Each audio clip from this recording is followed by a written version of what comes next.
Welcome to our channel. నేను యజ్ఞమూర్తి.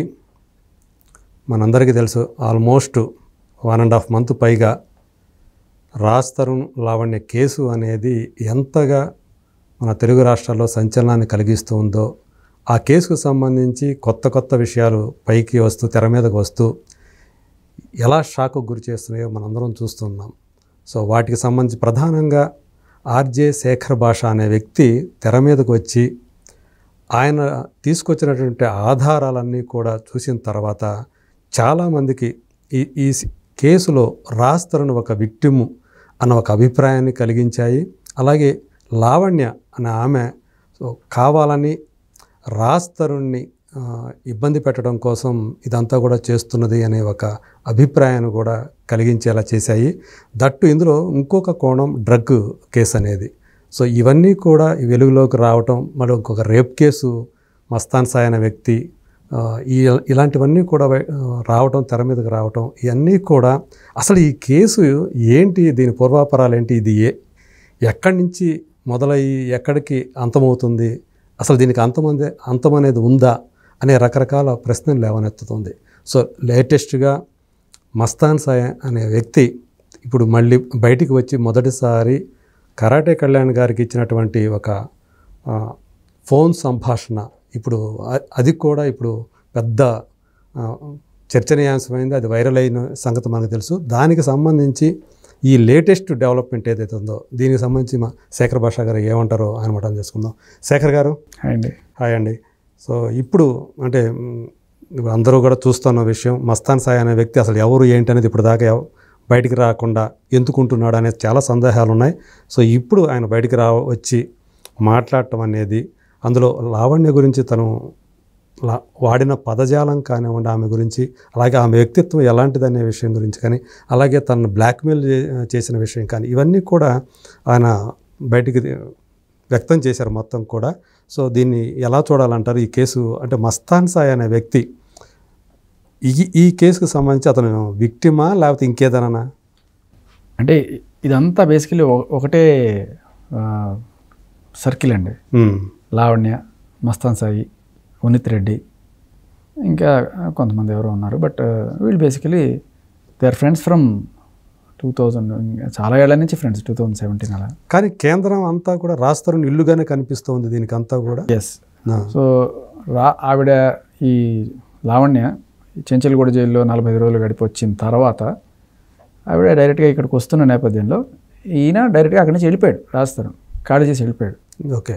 తర్వాత ఈవిడ అక్కడికి వచ్చి అక్కడే ఉంటూ మస్తాన్ సాయి, అలాగే చింటూ అంటే ఉనిత్ రెడ్డి ఆయనతో పాటు ఆవిడెవరో ముస్లిం ఆవిడ, వీళ్ళందరితో కూడా అక్కడ ఉన్నది. వాళ్ళతో ఇంజక్షన్లు కూడా తెప్పించుకుంది, పనివాడితో ఇంజక్షన్లు కూడా తెప్పించుకుంది అని చెప్పి మనం విన్నాం. అదే. సో తను కూడా చెప్పాడు, మస్తాన్ సాయితో అయితే ఏకంగా బెడ్రూమ్లోనే ఉంటుంది అని చెప్పి కూడా ఆ శ్యామనేతను చెప్పడం జరిగింది. ఒక్క ఆశ్చర్యకరమైన విషయం ఏంటంటే, ఎవరైతే నా మొగుడు నాకు కావాలని చెప్పి కేసు పెట్టి మస్తాన్ సాయిని తీసుకొచ్చి ఇంట్లో పెట్టుకొని అతనితో ఉంటూ ఎంత ఇదిగా ఆయన మీద కేసు పెట్టిందని అదొక విచిత్రం. అయితే సో వీళ్ళందరూ ఒకటే టీము అండ్ ఇప్పటికీ కూడా డ్రగ్స్ చేస్తున్నారేమో అనే డౌట్లు వస్తాయి. ఎందుకంటే ఇంజక్షన్స్ ఎందుకు తెప్పించుకుంటున్నారు? అతను క్లియర్ కట్గా ఎన్ని ఇంజక్షన్లు ఎప్పుడెప్పుడు తెప్పించింది అనేది కూడా చెప్తున్నాడు. నేను అప్పటికీ అడిగా, మస్తాన్ సాయి మొన్న దేంట్లోనూ చెప్తున్నాడు క్లియర్గా, ఇంజక్షన్లు ఏమైనా డయాబెటీస్ ఎవరికైనా ఉందా, ఇన్సులిన్ ఏమైనా చేసుకుంటాను అనేది. ఇన్సులిన్ ఏం కాదు, అదేంటది హెరోయినో కొకైనో ఏదో మొత్తానికి అవేవో వాటి కోసం అయ్యిండొచ్చు అన్నట్టుగా అతను కన్వర్జేషన్లో చెప్పడం, కరాటే కళ్యాణ్ గారికి ఇచ్చిన దాంట్లో కావచ్చు, ఆ ప్రీతితో మాట్లాడింది కావచ్చు, అది మనం చూసాం. So clear cut it is a drug కోసం తెప్పించిన ఇంజక్షన్లు. అంతటితో కాకుండా అంటే దీని అర్థం ఏంటంటే, సో ఈ సర్కిల్ అంటే జైలు నుంచి బయటకు వచ్చిన తర్వాత కూడా they are still continuing. Okay. First of all నాకు ఎప్పుడు అర్థం కాదు ఏంటంటే, పోలీసులు వాళ్ళని పట్టుకున్నారు వీళ్ళని పట్టుకున్నారు అంటారు కదా, పట్టుకున్నప్పుడు వాళ్ళకి ఇమ్మీడియట్గా డ్రగ్ టెస్ట్ ఎందుకు చెయ్యరు? ఇప్పటికీ నాకు అర్థం కాదు. ఇప్పుడు లావణ్య పెడ్లర్గా దొరికింది అన్నారు, పెడ్లర్గా దొరికినప్పుడు ఎందుకు టెస్ట్ చేయలేదు ఆవిడని, ఆవిడ కన్జ్యూమ్ చేస్తుందా లేదా అనేది? ఓకే. ఈ వాళ్ళకైనా సరే మస్తాన్ సాయి పట్టుబడ్డాడు, ఈ రోజుకైనా అతను టెస్ట్ చేశారా, అతను డ్రగ్స్ తీసుకున్నాడు అనే విషయం ఎందుకు చేయట్లేదు? ఇది ఏమన్నా some kind of politics or what అనిపిస్తుంది నాకు. ఓకే, దీని వెనక ఈ ఏమైనా రోజుకైనా ఉన్నాయా? సరే ఇప్పుడు ఈ అబ్బాయి చెప్పాడు క్లియర్ కట్గా, వీళ్ళందరూ నలుగురు ఉన్నారు, ఇంజక్షన్ తెప్పించుకున్నారు, చేస్తున్నారు అన్నప్పుడు పోలీసులు మరి మస్తాన్ సాయిని పట్టుకున్నప్పుడు ఈవెన్ కూడా పట్టుకోవాలి కదా, వీళ్ళందరూ కలిసే ఉన్నారు కదా నిన్నటిదాకా. ఓ పక్కన ముఖ్యమంత్రి రేవంత్ రెడ్డి గారు డ్రగ్స్ రహిత రాష్ట్రంగా తెలంగాణను మారుస్తాము అని చెప్పి గట్టిగా ఆయన నొక్కి వక్కాణిస్తూ ఆయన చెప్తున్నారు సార్, మేము ఒక ఇన్ఫర్మేషన్ ఇవ్వడానికి పోలీస్ స్టేషన్కి వెళ్ళి సార్ ఇదిగోండి సార్ అతను చెప్తున్నాడు, ఇదిగో సాక్ష్యం చూడండి అంటే కూడా వాళ్ళకి నాకు ఎక్కువ టైం లేదండి చాలా పనులు ఉన్నాయండి అని చెప్తున్నారు. ఇంకా ఇప్పుడు మనం ఇన్ఫర్మేషన్ ఇవ్వడానికి వస్తాం, మన ఉద్యోగం అది కాదు కదా, వాళ్ళ ఉద్యోగం అది ఇవి పట్టుకోవడం ఇవన్నీ కూడాను. మనం ఇన్ఫర్మేషన్ ఇవ్వడం, ఇప్పుడు రోజంతా నేను అక్కడ కూర్చొని ఎక్కడ చేయగలను, నేను అందుకని ఇక మీడియా. కానీ వాళ్ళు ఒక నిజంగా ఇట్లాంటి పనులకు పాల్పడే వాళ్ళు ఎంత ధైర్యంగా ఎలా వచ్చి మీడియా ముందుకు వచ్చి ఇలా ఎలా చేయగలుగుతున్నారు ఇన్ని రోజుల నుంచి? అసలు అర్థం కాని విషయం అదే అంటున్నాను. అంటే పోలీసులు కూడా కంట్రోల్ చేయలేరా వీళ్ళని? అసలు మామూలుగా అయితే ఇప్పుడు కేసులు ఒకరి మీద ఒకరు కేసులు పెట్టుకున్నారు కదా, అంతటితో ఆపచ్చు కదా, కానీ మీడియా ముందుకు వచ్చి రకరకాల ఒకరి మీద ఒకరు ఏం కేసులు పెట్టుకున్నారంటే నాకు అర్థం కాల. అదే రాజ్ తరుణ్ మీద ఆమె పెట్టింది, అవును, తర్వాత రాజ్ తరుణ్ ఆమె మీద పెట్టాడు, పెట్టలేదుగా, ఏం పెట్టలేదు. అంటే మాల్వి మల్హోత్రా వచ్చి సీన్ లోకి వచ్చి రాజ్ తరుణ్ మీద పెట్టింది ఇలాంటి కేసే, సంవత్సరంన్నర క్రితం మస్తాన్ సాయి మీద పెట్టింది. సో దాని నుంచి ఇప్పుడు ముందు బెయిల్ తెచ్చుకున్నాడు తను, రాజ్ తరుణ్ దానికి సంబంధించి బెయిల్ తెచ్చేసుకున్నాడు. తను చట్టపరంగానే న్యాయపరంగానే దాన్ని ఎదుర్కొంటానని చెప్పేసి అతను చెప్తూ ఉన్నాడు. తన దగ్గర దానికి ఆధారాలు కూడా ఉన్నాయని చెప్తూ ఉన్నాడు. సో ఈ కేసులు అనేది ఇన్ని కేసులు జరుగుతున్నప్పుడు పెడుతున్నప్పుడు పోలీసులు మామూలుగా వీళ్ళని కంట్రోల్ చేయలేరా? పోలీసులు కంట్రోల్ చేయడం కాదు, మనం చక్కగా డ్రగ్ పెడలందరినీ కూర్చోబెట్టి చక్కగా చెప్పండి సార్ మీరు ఏం తాగుతారు, కాఫీ తాగుతారా, టీ తాగుతారా అని చెప్పి లిటరల్లీ అబ్బాయి చెప్తున్నాడు కదా. అబ్బాయికి ఏం పని, వీళ్ళందరూ కలిసే ఉన్నారు, ఇంజక్షన్లు తెప్పించుకున్నారు, అక్కడ డ్రగ్స్ చేసేవాళ్ళు గంజాయి పెట్టారు, నాకు కూడా ఇచ్చారు, ఇదిగో గంజాయి పెట్టిన ఫోటోలు, ఆ కుక్క కోసం తవ్విన దాంట్లో గంజాయి పాతి పెట్టుకొని వెళ్ళిందట, మళ్ళీ తిరిగి జైలు నుంచి వచ్చిన తర్వాత తవ్వుకొని అన్ని తీసుకొచ్చి వాడుకుంటుందట. మామూలుగా అయితే ఒకరు డ్రగ్ పెడ్లరో లేకపోతే డ్రగ్స్ కన్జ్యూమ్ చేసేవాళ్ళు ఒక్కసారి పోలీస్ రికార్డులోకి ఎక్కిన తర్వాత వాళ్ళ మూమెంట్స్ ఏంటి, వాళ్ళు ఏం చేస్తున్నారు ఏంటి ఏం పట్టించుకోరు ఎవరు. సార్ ఇది ఒకటి అడగాలి సార్, మీరు నన్ను ఇంటర్వ్యూ చేయడం తప్ప ఒక పెద్ద ఆయన పట్టుకొచ్చి ఈ ఎన్డీపీఎస్లో పనిచేసిన సీనియర్ ఆఫీసరో లేకపోతే ఎవరన్నా పట్టుకొచ్చి వాళ్ళు ఇంటర్వ్యూ చేయండి, ఎందుకు సార్ మీరు డ్రగ్ టెస్ట్ చేయరు, ఎందుకు లావణ్యకి డ్రగ్ టెస్ట్ చేయరు, ఎందుకు ఆ మస్తాన్ సాయికి డ్రగ్ టెస్ట్ చేయట్లేదు, ఎందుకు చేయట్లేదు, చేస్తే జనాలకు అర్థమవుతుంది కదా. అదే ఇవాళ ఎలా అర్థం చేసుకోవాలి. అట్లీస్ట్ నేను అడుగుతున్న ఛానల్ వాళ్ళకైనా సరే, ఆవిడ కూర్చోబెట్టి గంటల ఇంటర్వ్యూ చేస్తున్న వాళ్ళైనా సరే, మీకు దమ్ముందా ఆవిడకి డ్రగ్ టెస్ట్ చేయించడానికి మీకు దమ్ముందా అడగండి, ఆవిడని చేయించండి, నిజాలు బయటకు వస్తాయి కదా. ఈ అబ్బాయి చెప్తున్నాడు, మరి ఎన్నాళ్ళు ఉంటుందో నాకు తెలీదు, మేబీ ఇప్పుడు మనం అడిగాం కాబట్టి ఒక 2 రోజులు బయటికి రాకుండా తర్వాత ఎప్పుడైనా సరే దీంట్లో అయితే వెంట్రుకలు అయితే 3 నెలల వరకు ఉంటాయి దాని ఆనవాళ్ళు అని చెప్పేసి అంటారుగా. అవన్నీ ఇంకా నాకు దాని నిటిగ్రిటీస్ తెలీదు, బట్ ఖచ్చితంగా పట్టుబడిన ప్రతి ఒక్కరికి ఎందుకు డ్రగ్ టెస్ట్ చేయరనేది నాకు ఇప్పటికీ అర్థం కాదు. మీరు వాళ్ళని అడగాలి, నన్ను కాదు. నాకైతే ఇప్పటికీ మీకేమనిపిస్తుంటది, మీరు ఆవిడ వాళ్ళు ఇప్పుడు పట్టుబడిన వాళ్ళు బయటకు వచ్చి ధారాళంగా చెప్తున్నారు, నేను చేయలేదండి, నేను చేయలేదు, దమ్ముంటే ప్రూవ్ చేయండి అంటారు. అవును కదా, నువ్వు ఎందుకు చేసి ఉండాల్సింది కదా, నువ్వు టెస్ట్ అంత రెడ్ హ్యాండెడ్ గా పట్టుకున్నావు, 5 grams ఆఫ్ మెత్ దొరికింది అంటున్నావు, మరి ఎందుకు చేయలేదు? $1 million క్వశ్చన్. అంటే రేపు వీళ్ళు తప్పించుకోవడానికి మార్గం సుగమం కాదని ముందుగానే ఏమన్నా చేస్తారా? లేదు, మీరు డ్రగ్ టెస్ట్ చేసినా కూడా దాని రిజల్ట్ బయటికి ఇవ్వట్లేదా? ఏంటది? Media should ask them, media should go and ask the NDPS. అదే.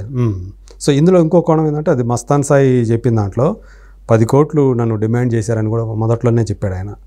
తర్వాత ఇప్పుడు మళ్ళీ మీరు ఇందాక ఒక రివీల్ చేసిన దాంట్లో ఒక వాయిస్ ప్రీతితో ఆయన మాట్లాడిన దాన్ని బట్టి 20 లక్షలు కనుక ఇస్తే కనుక ఆ కేసు నుంచి బయటపడేటట్టు చేస్తామని చెప్పేసి ఇప్పుడు ఈవిడ మీద కోపంతో మాట చెప్పున్నాడు అనుకుందాం, కానీ అది నిజం అన్నానికి నా దగ్గర సాక్ష్యం ఉంది.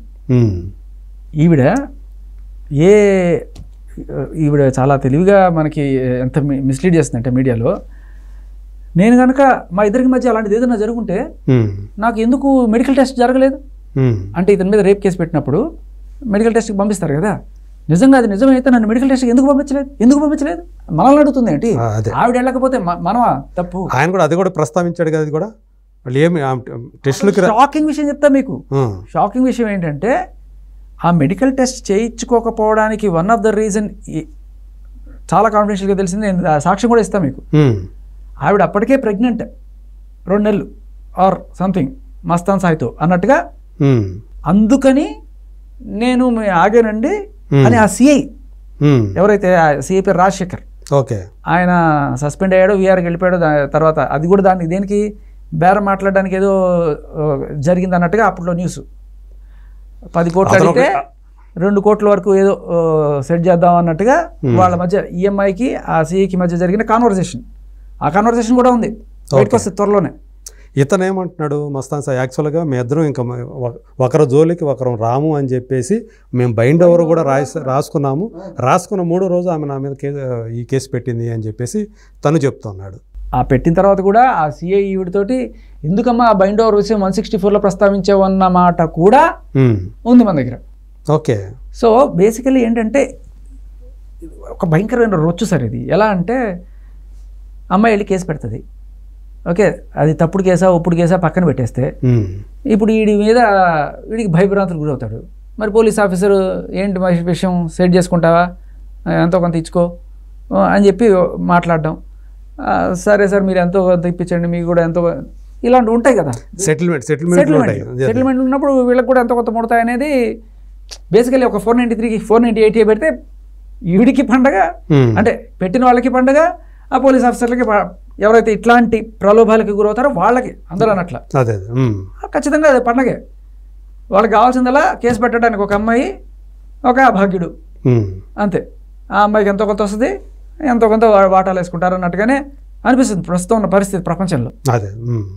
సో అందుకే ఆయన్ని ఇప్పుడు ఆయన ఎందుకు సస్పెండ్ చేశారు, ఎందుకు వీఆర్ పంపించారు తెలుసు, అది ఇవి అనుకుంది ఎందుకు తెలుసా, ఎందుకంటే ఈ సెటిల్మెంట్ చేశాడు, అది బయటకు వచ్చింది.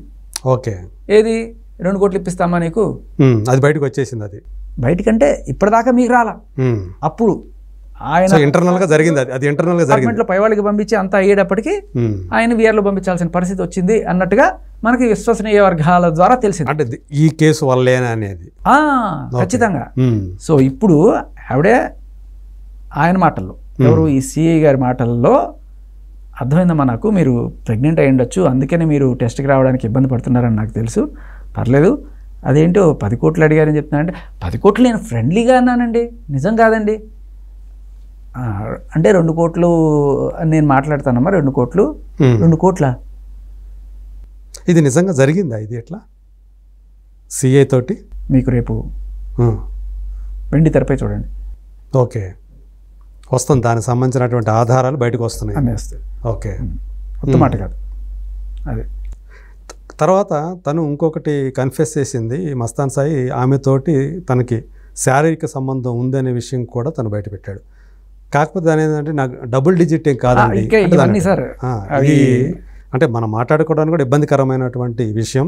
సో సార్ మిమ్మల్ని ఒకసారి ఉరి తీసినా చేస్తారు, 10 సార్లు తీసినా చేస్తారు, చావే కదా. అదే ఇంకా దాని గురించి అంటే తనే ఒప్పుకున్న విషయం ఇక్కడ కనపడుతుంది ఇక్కడ ఇంకోటి. అదే తర్వాత మీరు మరి పెళ్లి చేసుకునే ఉద్దేశం ఉందని చెప్పి కళ్యాణ్ గారు అంటే ఈవిడ కూడా చాలా క్లియర్గా ఇప్పుడైనా అడిగితే ఈవిడ లేదు అని డైరెక్ట్ ఆన్సర్ ఎప్పుడు చెప్పట్లా,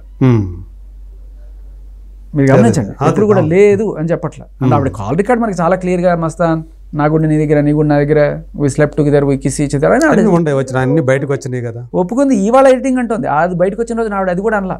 ఓకే సరే, ఇవంతా వాళ్ళ కానీ ఇప్పుడు ఏమవుతుందంటే నీ గుట్టు నాకు తెలుసు, నా గుట్టు నీకు తెలుసు, నువ్వు నా గురించి చెప్తావు, నేను నీ గురించి చెప్తాను, ఒకరికొకరు చేసుకున్నట్టున్నారు.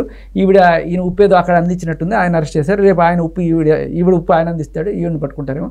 బట్ అంత చేసినా ఈవిని పట్టుకోలేదంటే ఇక్కడ ఏదో అభయహస్తుందని డౌట్ వస్తుంది. సో ఈ కేసుకు సంబంధించి అసలు రాస్తారు ఏమంటారు, కంప్లీట్గా అతను ఈ కేసుకి ఏమాత్రం సంబంధం లేని డ్రగ్స్కి సంబంధించింది నిర్దేశం అని చెప్పేసి మీరు ఏమన్నా నమ్ముతున్నారా? అది అయ్యి ఉంటే ఈ పాటికి ఎప్పుడో ఆయన లోపల వేస్తుంటారు.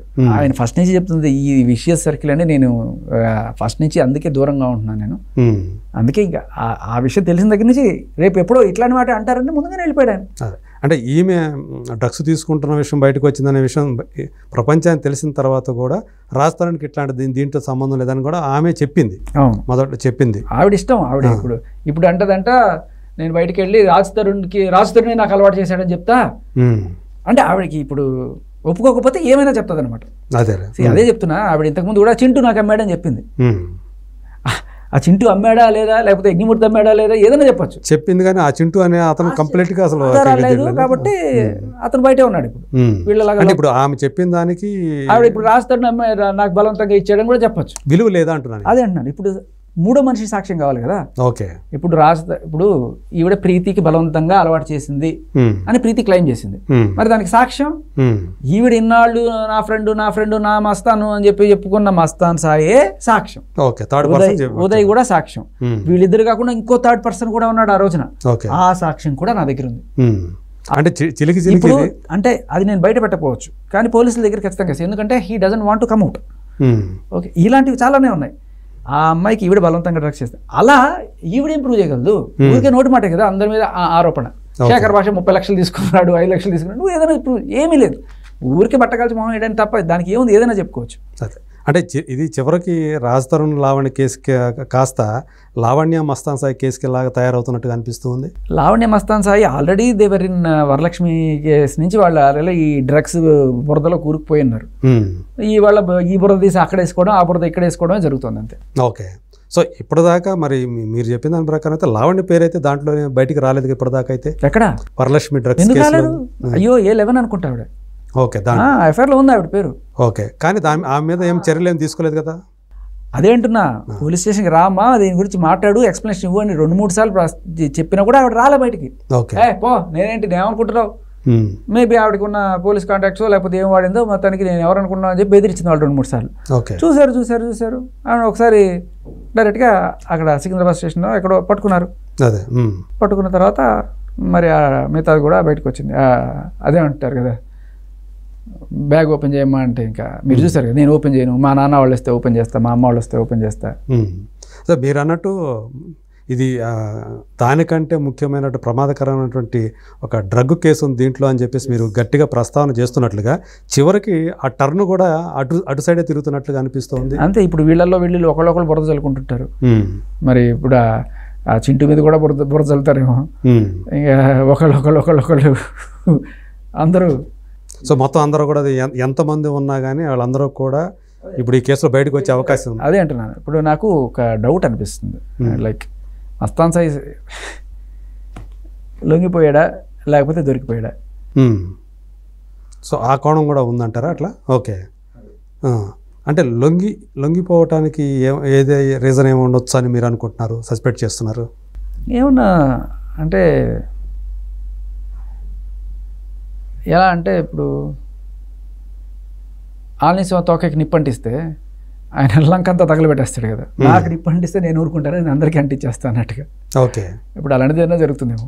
ఓకే, అంటే ఎవరెవరు ఉన్నారు ఏంటి అన్నీ కూడా ఆయన బయట పెట్టే అవకాశాలు ఉన్నాయి. దాన్ని మనం మరి అంటే అప్రూవర్గా మారటం అంటారా అప్పుడు దాన్ని? ఏమవుతుంది మనం చూడాలి. ఒక రేపటిదాకా మనం డెవలప్మెంట్స్ చూడాలి. నేను అంటే ఇది నిజంగా క్లోజ్ సోర్సెస్ నుంచి కొంచెం దగ్గర వాళ్ళ దగ్గర నుంచి ఇన్ఫర్మేషన్ తీసుకోవడానికి ట్రై చేస్తున్నా. ఓకే, మేబీ నాకు ఒక గంటన్నరలో అయితే ఇన్ఫర్మేషన్ రావచ్చు అంటారు. ఓకే, ఇంకా అంటే ఈ మస్తాన్ సాయి కాకుండా ఇంకా మీకు తెలుసు వినీత్ రెడ్డి వీళ్ళు కాకుండా ఇంకా ఎవరన్నా ఉండారా మనకి? నాకు నేను దీంట్లో పెద్ద ఎక్కువ నాకు అంటే ఇప్పుడు A11 ఏదో అంటున్నారు కదా, ఇంకా అంటే ఈ 12 మంది లిస్ట్ మనం ఎఫ్ఐఆర్ తెప్పించుకుంటే దొరుకుతుంది. ఓకే, అందులో ప్రభాకరు, అనురాధ, వినీత్ రెడ్డి, మస్తాన్ సాయి, లావణ్య, ఇంకెవరో మిగతా పేర్లు నాకు అంటే వీళ్ళే ప్రస్తుతానికి లైమ్ లైట్లో ఉన్నారు కాబట్టి ఓకే వాళ్ళ పేర్లు మిగతా గుర్తులేవు నాకు. We can get them. మీకు ఈ కేసుకు సంబంధించి ఇంకా కొత్తగా ఏమైనా అదనంగా మీ సోర్సెస్ ద్వారా ఏమైనా కొత్త విషయాలు ఏమన్నా మీకు కూడా ఏమైనా తెలిసాయా? డ్రగ్ కేసు గురించి? డ్రగ్స్ కేసు కానీ కేసు గురించి అదే నాకు ఒకటే అసలు ఇప్పుడు దాకా అంతుపట్టని డౌట్, ఎందుకు వీళ్ళు బ్లడ్ టెస్ట్ చెయ్యరు? ఎందుకు అంటే వీళ్ళకి బయటపడడానికి వెసులుబాటు ఉండదేమో, ఎవరు అడ్డుపడుతున్నారు అని. పోలీసులు ఎవరన్నా సరే డ్రగ్ పెడ్లింగ్ కేసులో కావచ్చు, డ్రగ్ కన్జ్యూమ్ కేసులో కావచ్చు, వీళ్ళందరికీ కూడా ఇప్పుడు మొన్న ఎవరో ఒక మహానటి పట్టుబడింది ఎక్కడ ఏదో రేవ్ పార్టీలో. ఆవిడ బయటకు వచ్చిన తర్వాత లేదండి నేను చేయలేదండి, నాకు బ్లడ్ టెస్ట్ చేయించలేదండి అని చెప్పి అంటున్నారు. సో దానికి ఎందుకు కౌంటర్ చేయట్లేదు పోలీసులు? మేము చేసామండి, ఆవిడ రిపోర్ట్ ఇదండి వచ్చిందండి, నేను ఎందుకు చెప్పట్లేదు? వై? అడగాలి అందరూ కూడా, మీడియాకి అడగాలి ఫస్ట్. నేను ఏంటి సార్, నేను ఊరికే కొంత ఇన్ఫర్మేషన్ మీరు కూడా పార్ట్ ఆఫ్ మీడియా కదా, అదే అడగాలి. కాదు సార్, నా నెట్వర్క్ అంటే మీరు వెళ్ళి అడగండి, మైక్ పెట్టి అడగండి వాళ్ళని, అదే అడగాలి ఖచ్చితంగా. ఎందుకు మీరు డ్రగ్ టెస్ట్ చేయించట్లేదు, ఇవాళకి కూడా లావణ్యకి ఎందుకు డ్రగ్ టెస్ట్ చేయలేదు, ఇన్ని ఆరోపణలు ఎదుర్కొంటున్నాను. అదే అవును, క్లియర్ కట్గా. అదే మస్తాన్ సాయి తోటి మొన్నటి దాకా నువ్వు మస్తాన్ సాయి బయటకు వచ్చేదాకా విల్లాలోనే ఉన్నావు, 45 రోజులు జైల్లో ఉండొచ్చు కూడా, నువ్వు వీళ్ళందరితో కలిసి పార్టీ చేసుకున్నావు. ఇప్పుడు కూడా స్టిల్ ఆమె అక్కడే ఉన్నారా? ఉంది కదా. మీరు చెప్పారు అదే ఇల్లు, తర్వాత ఆయన కారు కూడా ఇప్పుడు ఉండకపోవచ్చు. ఇప్పుడు ఎందుకంటే నేను ఆల్రెడీ ఆయన దగ్గరికి వెళ్ళి, ఆయన డ్రగ్స్ అదే నార్కోటిక్ వాళ్ళ దగ్గరికి వెళ్ళి నేను చెప్పాను, సార్ ఇది సార్ ఇక్కడ ఉన్నాయని చెప్పి వాడు చెప్తున్నాడు సార్ అంటే, వాళ్ళకి ఏవో చాలా పనులు ఉన్నాయి పట్టించుకోలేదు. ఓకే, ఇప్పుడు బయటకు వచ్చేసింది, వాళ్ళు జాగ్రత్త పడి ఉండొచ్చు, చెప్పలేదు. సో అంటే ఇక్కడ కూడా మరి అంటే పోలీసుల తీరు అనుమానాస్పదంగా ఉందని మీరు భావిస్తున్నారా? అనుమానాస్పదంగా ఉందని జనాలు భావిస్తున్నారు. నేను వెళ్ళినప్పుడు హెవీ లోడ్ కారణంగా అయినా కూడా అని ఉండొచ్చు. మేబీ ఇదేదో ఏముందండి, మహా అయితే ఒక కేజీనో 1/2 కేజీనో దొరుకుతుందేమో, అది పెద్ద కేసా, 500 కేజీలు 1000 కేజీలు పట్టుకుంటున్నారు ఇవాళ రేపట్లో. సో వాళ్ళకి అంత పెద్ద పెద్ద కేసులు ఉంటాయేమో, మనది ఏదో టుమ్రీ ఇన్ఫర్మేషన్ అయి ఉండొచ్చు.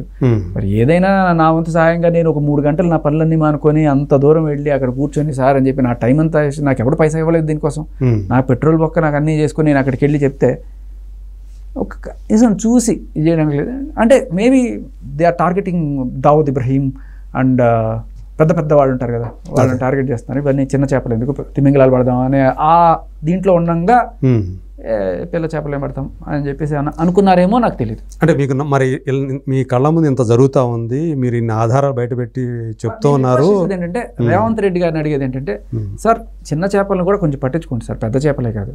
అది నేను అనేది అంటే ఈ చిన్న చేపను కదిలిస్తే పెద్ద చేపలు కూడా బయటపడే అవకాశం ఉంది కదా. అంటే ఈ మొత్తం ఓవరాల్గా చూసుకుంటే, అంటే ఇట్లా ఒక మనిషిని స్టేషన్కి వెళ్ళి ఒక ఇన్ఫర్మేషన్ ఇవ్వడానికి వెళ్ళిన వాళ్ళని డిస్కరేజ్ చేస్తే మీకు ఇన్ఫర్మేషన్ ఎక్కడి నుంచి వస్తుంది తర్వాత? అదే ఎవరెవరో ఇస్తారు, క్రెడిబుల్ కావచ్చు, నాన్ క్రెడిబుల్. ఇప్పుడు నాకు మీ మీద కోపం ఉందండి, యజ్ఞమూర్తి గారి ఇంట్లో 100 కేజీలు ఉందని చెప్పి నేను ఫోన్ చేసి చెప్పొచ్చు, అయినంత మాత్రం పోలీసులు రారు. కానీ నేను లిటరల్లీ తీసుకొచ్చి సాక్ష్యం కూడా ఉంది సార్, చూడండి సార్ ఇక్కడ ఫోటోలు ఉన్నాయని సార్, అది కూడా చూడకపోతే నేనేం చేస్తాను?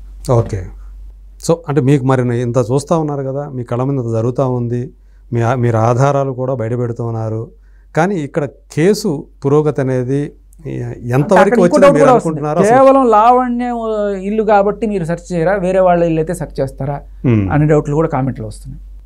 ఓకే, సో ఆ కామెంట్ సంగతి పక్కన మీకేమనిపిస్తుంది, ఇది ఇందులో అసలు అంటే ఎవరైతే కల్ప్రిట్స్ ఉండారో వాళ్ళకి శిక్ష పడుతుంది అనే మరి నమ్మకం కలుగుతుందా మీకు? ఎవరి లొకేషన్స్ అయినా ట్రాక్ చేయగలదు, ఎవరి కాల్ డీటెయిల్స్ అయినా తీయగలదు, ఎవరి మీదైనా కేసులు అట్లా ఎఫ్ఐఆర్లు అయిపోతాయి. చెప్తుంది కదా ఆవిడ, రా నార్సింగ్ పీస్కి చూసుకుందాం, నార్సింగ్ పీస్ నా అడ్డా అన్నట్టుగా మాట్లాడుతుంది ఆవిడ. ఏమవుతుంది నాకు చూడాలి. మీకు నిన్న అతని సంభాషణలో, మస్తాన్ సాయి సంభాషణలో ఇప్పుడు దాకా మీకు తెలియని విషయాలు కూడా ఏమైనా కొత్తగా తెలిసా దాంతో ఉందా? ఆల్రెడీ మీకు తెలిసిన విషయాలుగా మొత్తం వెళ్ళలేదండి, కొంత క్రక్స్ అయితే నేను విన్నాను. నేను యాక్చువల్గా మొత్తం వెళ్ళాను, నాకు చాలా వరకు ఈ విషయాలు తెలుసు, ముందుగానే తెలుసు నాకు ఇవన్నీ కూడా. ఓకే, సో ఆమె ఎలాంటి వ్యక్తి అసలు అంటే అవన్నీ తెలుసు, అవన్నీ నాకు తెలుసు. ఓకే, థ్యాంక్ యూ శేఖర్ భాషా గారు. అంటే ఈ కేసుకు సంబంధించి మీరు పడుతున్నటువంటి తపన, అది తాపత్రం, అంటే మీరు ఏదో 1 రోజు 2 రోజులకు పరిమితం కాకుండా మరి మీరు ఒక పక్కన మీ టైంని వెచ్చిస్తున్నారు, చెప్పాలంటే మీ డబ్బు కూడా వెచ్చిస్తున్నట్టు విషయంలో సార్. నిజంగా అంటే పోలీసులు సపోర్ట్ చేయకపోయినా నాకు మీడియా మాత్రం చాలా చక్కగా సపోర్ట్ చేస్తుంది సార్. సో ఇట్లాంటి విషయాలు వెలుగులోకి తీసుకురావాలి, ఇట్లా చేస్తున్న వాళ్ళకి శిక్ష పడాలి. ఇప్పటికైనా అందరూ ప్రశ్నించండి, ఇంటర్వ్యూకి వస్తే కూర్చోబెట్టి హారతి ఇవ్వడం కాదు, డ్రగ్ టెస్ట్ చేయించుకోగలవా అని అడగండి. అదే ఇంకోటి అంటే మీ మీద మీరు ఇటు తిరుగుతామంటే మీకు ఏమన్నా రాస్తరుని ఏమన్నా మీకు ఫైనాన్షియల్గా సపోర్ట్ చేస్తున్నాడా, ఏమన్నా ఇచ్చాడా అనే ఒక ఎలిగేషన్ కూడా మీ మీద చేస్తున్నారు కదా సార్. ఎలిగేషన్ లేదు సార్, ఏం చెప్పమంటారు దానికి, అంతే. పెట్రోల్ అదే పెట్రోల్ కూడా మీరే పెట్టుకుని ఇంత తిరుగుతా, ఇంత టైం పెడతా, ఎందుకు ఈయనకి శేఖర్ భాషకి ఎందుకు లోకంలో ఎంతమంది ఉండరు, శేఖర్ భాషకే ఎందుకు పట్టింది పర్టికులర్ ఈ కేసు? ఎందుకంటే గతంలో ఈ కేసులో మీరు పిలుస్తున్నారు, నేను వస్తున్నాను. గతంలో ఇట్లాంటి చేసినప్పుడు ఒకళ్ళు ఆ ఛానల్ వాళ్ళు పిలిచారు, నేను వెళ్ళి వాళ్ళు అది ఇచ్చారు ఏదో ఒక వ్యక్తి ఇప్పుడు గురించి రాస్తారు కాబట్టి ఇంతమంది పిలుస్తున్నారు.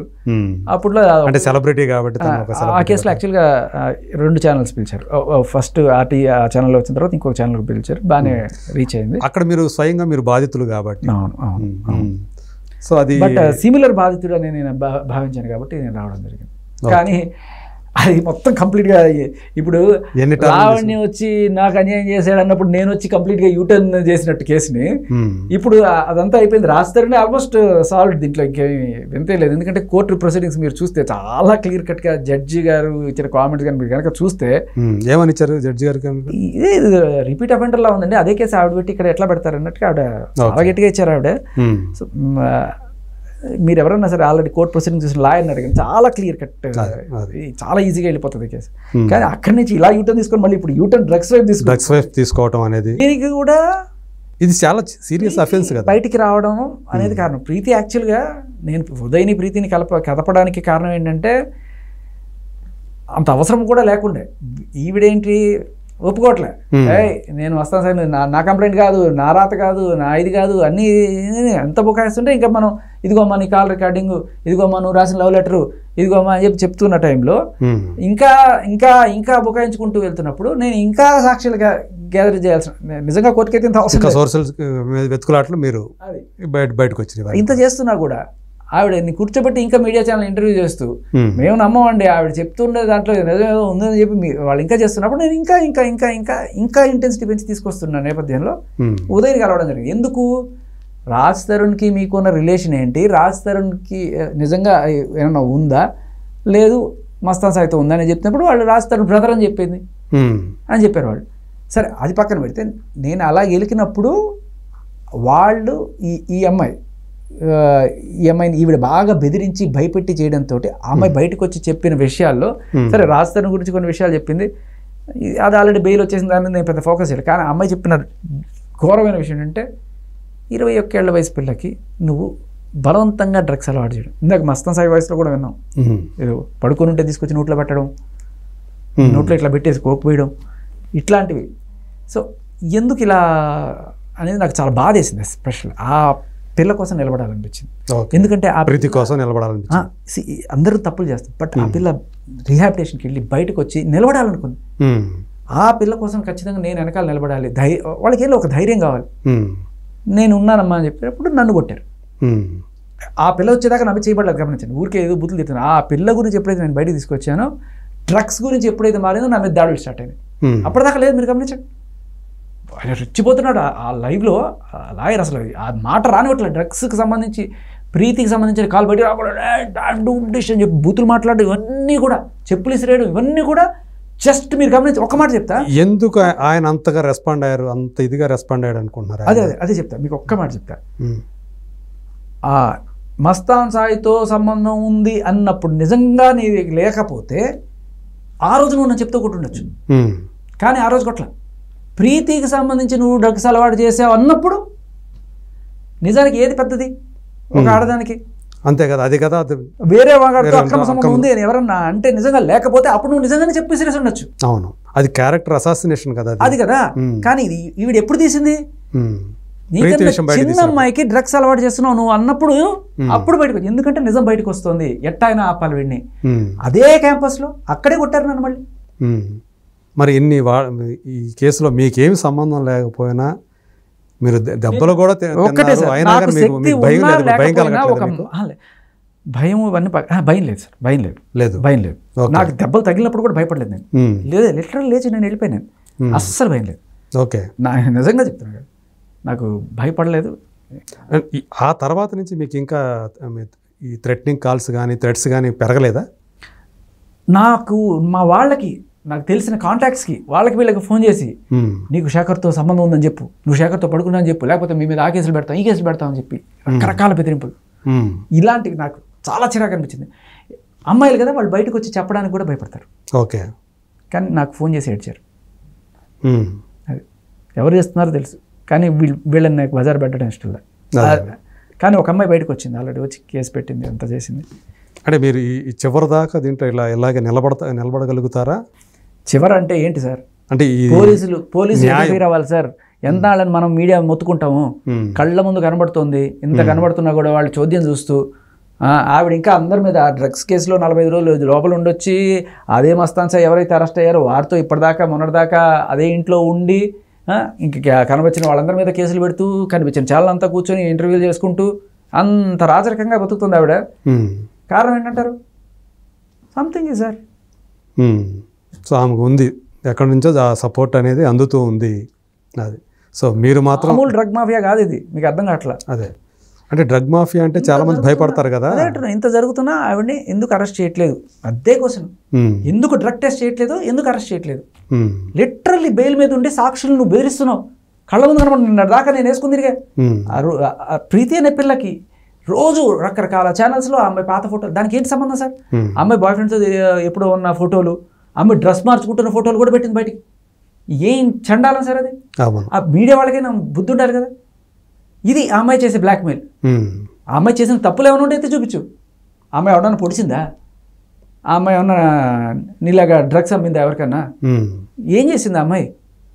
ఏం లేదు కదా. ఆ ప్రైవేట్ వీడియోస్ బయట పెడుతున్నారు అంతే. అది పెట్టి అమ్మాయిని భయపెట్టడం. ఆ అబ్బాయిని చంపేస్తామని చెప్పి వచ్చారట 2 రోజుల క్రితం. ప్రీతి 4 వేసుకుని వచ్చారు. ప్రీతిని ఉదయని బెదిరించారట. ఓకే. వీళ్ళని మేము కాపాడుకోవడానికి రకరకాల ఇల్లు మార్చుకుంటూ చేసుకుంటుంటే అది కూడా అది అంత ట్రాకింగ్ ఎలా చేస్తున్నారు సార్ వీళ్ళు? ట్రాకింగ్ లిటరల్లీ ఫోన్ ట్రాకింగ్ చేసి అడ్రస్లు కనుక్కొని అక్కడికి వచ్చి 2-3 గుండగాళ్ళని వేసుకొని వచ్చి చంపేస్తామని చెప్పి బెదిరించారట. ఇంత దారుణంగా ఉంది పరిస్థితి. ఓకే. ఈ లెక్కను చూస్తుంటే అంటే మీ ఫోన్ల మీద కూడా ఏమన్నా ఉందా? ఆ డౌట్ ఉందా మీకు? ఉంటుంది. ట్రాకింగ్లు ట్యాపింగ్లు చేసే అదే కదా. ట్యాపింగ్లు తెలీదు. సిడిఆర్ అయితే చాలా ఈజీగా తీయచ్చు. సిడిఆర్ అంటే లొకేషన్, మనం లొకేషన్ ఆఫ్ చేసుకున్నా కూడా వస్తుంది వాళ్ళకి లొకేషన్. ఓకే. ఎవడ ఉంటే ఈజీగా ఉంటే కనుక మీరు ఇప్పుడు ఎక్కడున్నారో కూడా వాళ్ళకి తెలిసిపోతుంది. అంతేనా? అంతే. ఓకే. నా నెట్వర్క్, మీ నెట్వర్క్ ఏంటంటే అంటే నా నెట్వర్క్ ఎయిర్టెల్ అని అంటే ఎయిర్టెల్లో ఎవడన్నా ఇస్తున్నాడా కొంపదీసి? ఎయిర్టెల్లో ఎవరైనా ఉన్నారా వాళ్ళని కూడా పట్టుకోవాలి మనం. ఎయిర్టెల్లో ఉన్నాడా లేకపోతే పోలీస్ డిపార్ట్మెంట్లో ఉన్నారా, ఎవరున్నారు? నేను సీరియస్గా చెప్తున్నా ఇవాళ. అదే ఇంతమందికి నీ లైఫ్ థ్రెట్ ఉంది సార్. లిటరల్లీ చెప్తున్నా. ఆ అబ్బాయిని బెదిరించారు చంపేస్తామని చెప్పి. ఆ అబ్బాయికి షెల్టర్ ఇచ్చిన వాళ్ళని కూడా బెదిరించారు. ఓకే. ఎన్నాళ్ళని కాపాడుకుంటాం? మీరు పోలీసులు అరెస్ట్ చేయకపోతే ఇలా బెదిరిస్తూ ఎంతమంది క్యారెక్టర్ అసాసినేషన్ చేసుకుంటూ వాళ్ళ పర్సనల్ ఫోటోలు బయటకు లీక్ చేసుకుంటూ రౌడీలతో కొట్టిస్తూ. రేపు ఈ రోజు కాకపోయినా ఒకవేళ ఈ కేసు ఈ లైమ్ లైట్లో ఉంది కాబట్టి ఇదంతా చెప్తున్నాం. ఒకసారి కనుక ఈ లైమ్ లైట్ నుంచి బయటికి వెళ్ళిపోతే రకరకాల ఇష్యూస్ మనకు ఉన్నాయి. సో రేపొద్దున వీళ్ళ భద్రతకి ఎవరు భరోసా? ఎవరు భద్రత సార్? మీ అందరికీ కూడా ఈ కేసుకు సంబంధించి బయటికి వస్తున్న వాళ్ళు, మీరు కావచ్చు, ప్రీతి కావచ్చు, ఉదయ్ కావచ్చు, నేనైతే డ్రగ్ మాఫియా నుంచి మనకి మనమే సార్. ఇంకేం రక్షణ ఎవరు? మనకి ఎవరుంటారు సార్? మనకేమో డిపార్ట్మెంట్లో పైనుంచి హస్తమేం లేదు కదా. అంతే. ఎవడం కొడితే కొట్టించుకోవాలి, మన మీద కేసులు పెట్టించుకోవాలి. సో మీకు ఎక్కడి నుంచి వచ్చింది ఇంత ధైర్యం? మీకు ఎక్కడి నుంచి వచ్చింది? మాట మీద అమ్మాయికి ఇచ్చిన మాట సార్. అంతే. పాపం అంటే అమ్మాయి నమ్ముకొని వచ్చిన తర్వాత నేనే భయపడితే అమ్మాయి అవుతుంది. నేను ఏదైనా నిలబడాలనుకున్నాను. అంతే. Okay. Right. Thank you Shekhar గారు. చాలా విలువైనటువంటి మీ అభిప్రాయాల్ని అలాగే సమాచారాన్ని మాకు అందజేసినందుకు. సాధ్యమైనంత త్వరగా సో ఈ కేసు ఒక ముగింపు దశగా, అంటే ఒక పరిష్కారం, ఎవరైతే ఇందులో బాధితులు ఉన్నారో వాళ్ళకి న్యాయం సత్వరమే జరగాలని, జరిగితే అందరూ కూడా సంతోషిస్తారు. ఎవరైతే బాధితుల వైపు ఉండారో వాళ్ళందరూ కూడా